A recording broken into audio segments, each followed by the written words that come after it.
Bonjour à tous, on se retrouve pour une nouvelle position avec ici le trait pour les blancs. Et alors, qu'est-ce qu'on peut dire de cette position? Euh, Pas tout à fait la finale puisque on a échangé une tour et deux pièces mineures, donc ça fait seulement 11 points.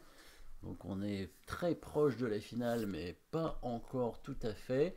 On regarde la protection des rois évidemment avec le roi noir un peu affaibli en tout cas à cause de cette belle diagonale en direction du roi. Le fou de case noire ici est bien placé. Il y a la tour sur une colonne aussi à côté du roi. La dame est pas très loin. Il y a l'autre fou aussi qui pourrait quand même intervenir assez facilement, même si il est bloqué pour l'instant par un pion. Au niveau du roi blanc, bon, il y a les cavaliers, le cavalier ici en F4, on connaît la force du cavalier en F4, bien soutenu par l'autre cavalier en relais, donc là, il y a une défense intéressante avec ces deux cavaliers, une colonne ouverte pour les noirs. Après, le roi blanc semble un petit peu moins attaqué, mais la tour blanche, elle est attaquée en tout cas, et même le fou ici, puisque il y a une attaque double du cavalier F4. Donc au niveau protection du roi, le roi noir a l'air un petit peu moins bien. Au niveau matériel, on peut compter les pièces, dame tour 2 fou contre dame tour 2 cavalier et 3 pions pour les blancs contre 5 pour les noirs, donc 2 pions de retard chez les blancs. Évidemment, la paire de fous, c'est très fort en position ouverte comme ça, puisque là, on est en position ouverte. Il n'y a quand même plus beaucoup de pions sur l'échiquier déjà, donc ça veut dire qu'il y a eu beaucoup d'échanges de pions forcément, et donc des diagonales ouvertes pour les fous. Et dont évidemment cette grande diagonale noire ici pour le fou des blancs et puis l'autre fou, donc qui est pas mal aussi. Donc deux cavaliers, normalement moins forts que deux fous, mais il y a quand même deux pions d'avance chez les noirs et il y a une menace concrète, puisqu'il y a une attaque sur la tour et sur le fou avec le cavalier. Il faut regarder les coups forcés, évidemment, toujours. Avec les blancs, donc il n'y a qu'un seul échec qui semblerait, donc ce serait dame prend tour, c'est le seul échec possible de cette position. C'est pas inintéressant de le regarder. Évidemment, la dame va prendre sur dame prend tour, il y aurait dame prend dame, bien sûr. Mais on pourrait envisager quand même de regarder ce qui se passerait sur cavalier prend. Et évidemment, sur cavalier prend, il y aurait un autre coup forcé intéressant avec la tour protégée par le fou ici qui donnerait échec. Et quand le roi va bouger, la tour va pouvoir faire une découverte avec l'aide du fou de case noire évidemment, et probablement si par exemple le cavalier avait pris la dame ici, tour échec, roi H8, tour prend, cavalier, échec à la découverte, et après on récupère la dame. Et je crois que les blancs ont gagné une pièce dans l'histoire, mais les noirs peuvent prendre avec la dame, évidemment. Et donc ça fonctionne pas tout simplement, mais ça peut nous donner une idée en tout cas pour la suite. Est-ce qu'il y a une menace de mat? Alors, on pourrait croire qu'il y a des menaces de maths avec l'aide de ce fou sur la diagonale, mais les cases sont contrôlées. À la fois la case en H8, la case en G7, puisqu'il y a la tour qui défend. Et sinon, il n'y aurait pas d'autres possibilités pour faire mat, en tout cas en un coup, avec les blancs. Donc pas de menace de mat dans l'immédiat. Pas de menace de mat dans l'immédiat, a priori, que ce soit un ou deux coups d'ailleurs, en fait. Donc on va attaquer la dame. Et en plus, on a vu peut-être qu'il y avait un intérêt à dévier la dame, peut-être, puisque c'est elle qui défend finalement la tour, puisqu'on a envisagé, comme on a regardé les coups forcés, ce coup de dame prend tour, et on a vu que le cavalier ne pouvait pas prendre, donc par contre la dame pouvait prendre. Donc est-ce qu'on a une possibilité d'attaquer la dame? Une possibilité intéressante. Alors on a plusieurs coups pour attaquer la dame. On peut envisager tour prend cavalier, mais cette tour on va en avoir besoin. En plus, là il va reprendre avec le cavalier peut-être, voire le roi d'ailleurs. Il peut très bien prendre avec le roi, même si ça donne un échec. La dame blanche, bon, c'est peut-être possible de reprendre du roi pour conserver l'attaque sur le fou. Après, il peut très bien reprendre du cavalier et on n'aura rien de spécial derrière a priori. L'autre coup de tour qui attaque la dame ici, n'est pas mieux, le cavalier va prendre directement, ça ne sert à rien. Par contre, le troisième coup, pour attaquer la dame, qui est fou prend pion, est peut-être intéressant, puisque maintenant, on jouerait sur la fameuse déviation hein, de la dame qu'on a vue tout à l'heure. Fou prend pion attaquant la dame, les noirs de leur côté n'ont pas de coup intermédiaire, hein, n'ont pas d'échec, donc ils vont devoir jouer leur dame très certainement pour éviter de la perdre. Il n'y a pas de menace de mat non plus. Si en bougeant la dame, il peut menacer mat, mais de toute façon, il bougera la dame. Donc ce ne sera pas vraiment un coup intermédiaire. Et puis la menace de mat des noirs obligeront les noirs hein, à mettre leur dame en prise, hein, puisque la menace de mat ce serait sur la tour en G2, et donc si la dame se met en E4, on la prend avec le fou. Si elle vient en E2, on la prend avec la tour. Il y aura une attaque sur ce pion éventuellement avec la dame en E3. Éventuellement, ce serait possible, mais ça semble pas non plus extrêmement efficace. C'est pas une menace de mat en un coup, c'est une menace de mat en deux coups. Hein. La dame noire pourrait venir ici pour menacer mat. D'ailleurs, ça menace pas mat, puisque quand le fou vient prendre le pion, finalement, il défend ici. Hein, donc c'est pas du tout une menace de mat, dame 3. Donc les noirs n'ont pas de coup intermédiaire sur fou prend F5, donc ils vont bouger leur dame ou prendre le fou. Et qu'est-ce qui se passe s'ils prennent le fou?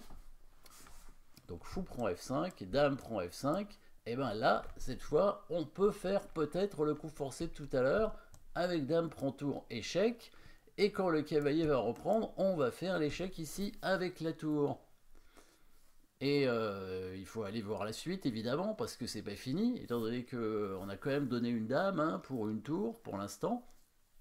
Et on a donné un fou aussi, hein, donc on a quand même pas mal de matériel en plus, donc on a intérêt à récupérer du matériel, ou bien éventuellement faire mat bien sûr, hein, mais on n'a plus beaucoup de pièces pour mater. Alors le roi va bouger, il est obligé de se mettre évidemment sur la case en H8. Et là, découverte de la tour, forcément, hein, on va découvrir la tour pour faire échec, mais où va-t-on aller? Alors, je pense pas qu'il y ait de mat avec tour et fou, c'est pas suffisant. Hein, la tour et le fou sont des pièces qui vont bien ensemble, mais pas pour mater le roi. Il faudrait encore une autre pièce pour l'aider, pour les aider. Il n'y a pas de schéma de mat avec le fou et la tour contre un roi. Hein, contrairement à cavalier tour d'ailleurs, hein, le fameux mat des arabes avec cavalier tour, on peut mater le roi, mais avec fou et tour on peut pas, il faut une autre pièce pour aider, ou alors il faut bien que le roi noir soit bloqué. Donc attaque à la découverte, alors on pourrait prendre le cavalier sur échec, sauf que le roi il va s'enfuir, donc c'est pas bon, mais il faudrait garder la tour sur la colonne pour empêcher le roi de s'enfuir. On pourrait attaquer la dame, sauf qu'elle est protégée par le cavalier. Et donc si on prend la dame, après on aurait une pièce de moins. Donc tout ce qu'on peut arriver à faire finalement avec les blancs, c'est un échec perpétuel, c'est tout ce qu'on peut faire. Est-ce que c'est intéressant ou pas par rapport à la position de départ? C'est la question qu'il faut se poser. Donc fou prend F5, on va regarder les coups, dame prend F5, dame prend E7 échec, cavalier prend, tour G7 échec, roi H8, et là on ne peut rien faire de mieux que faire échec sur la colonne, hein, bien sûr pour bloquer le roi, sinon il va s'enfuir. Là, les noirs ne peuvent pas vraiment couvrir l'échec, il est obligé de bouger son roi, et à part revenir, on ne peut rien faire d'autre. Donc si on prend la dame, on aura une pièce de moins, et là on n'aura vraiment rien du tout après. Hein. Là ça devient vraiment une finale. Hein. Donc on n'a pas intérêt, évidemment, à prendre la dame, il faut absolument répéter les coups. Alors est-ce que c'est une bonne décision de la part des blancs de rentrer dans cette variante forcée? Alors c'est une variante forcée, hein, parce que si les noirs ne prennent pas le fou, bon, ils peuvent ne pas le prendre hein, et jouer leur dame, par exemple en F7, en se disant, bon, j'ai encore un pion d'avance, je peux peut-être encore tenter de créer des menaces et de gagner peut-être cette partie. C'est envisageable dans le sens où les noirs attaquent la tour ici, mais les blancs ici ont quand même un coup qui va forcer la suite. Du coup, un coup important. Probablement, parce que quand même la tour est attaquée, donc les blancs ont intérêt à trouver un bon coup ici pour continuer leur pression et forcer finalement la dame noire à prendre le fou.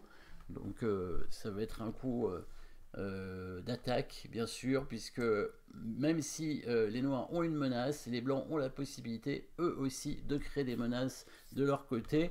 Il y a une attaque sur cette tour, on a bien vu. Le cavalier ici est cloué. On pourrait l'attaquer une deuxième fois. Et si le cavalier prend la tour, la dame serait surchargée à la défense du cavalier et de la tour. Donc vous allez probablement trouver le coup qui permet d'attaquer le cavalier sans changer vraiment la position des pièces blanches, hein, pour que la combinaison reste intacte. On met la dame en D6, voilà. Et le cavalier ne peut pas prendre la tour, sinon la dame est perdue. Après, fou prend G6 échec, hein, protégé par la dame. Donc le roi ne peut pas prendre et la dame est surchargée. Si elle prend le fou, on prend la tour et on va mater certainement assez rapidement. Non, on mate pas, mais en tout cas, on récupère du matériel ici. Il peut aller en G8 et on va aller prendre le pion après derrière certainement. Dame D8 échec. Le roi peut pas aller en H7, sinon il y a dame H8 mat. Donc il est obligé d'aller en F7. Et là, on va prendre ce pion sur échec. Et on va récupérer même le cavalier derrière. On mate pas, mais en tout cas, les blancs prennent évidemment un gros avantage dans la finale, hein, puisqu'ils auront un fou de plus. Et donc ici, les noirs ont vraiment intérêt à rentrer dans la suite, hein. Dame prend F5 et dame prend E7, échec, voilà, dans lequel les blancs vont faire un échec perpétuel, ou plutôt une répétition de position. Alors, est-ce que c'était une bonne décision de la part des blancs de faire ça? Bah oui, parce qu'ils ont 2 pions de retard. Ils ont la tour et le fou qui sont attaqués. Le roi est pas si bien protégé, hein, même si le roi des noirs était moins bien, mais on n'a pas de menace de mat avec les blancs directement, hein. Donc il n'y avait pas d'autre coup, hein, pour faire quoi que ce soit. Il faut mieux faire nul dans une partie que de perdre, évidemment. Et oui, ça, la palisse aurait pu dire la même chose aussi, hein, mais voilà, donc il faut bien penser que la partie nulle, c'est une petite victoire, hein, si on a une position inférieure, et c'est probablement le cas ici. Donc sacrifice de fou, déviation de la dame pour faire une destruction de la défense, et après une attaque à la découverte qui va nous permettre de tout simplement répéter les coups dans la position, et les noirs ne peuvent rien faire pour l'éviter. Donc ce sera 3 fois la même position, donc ce sera une partie nulle. Merci d'avoir suivi la position, et puis à très bientôt. N'oubliez pas de vous abonner.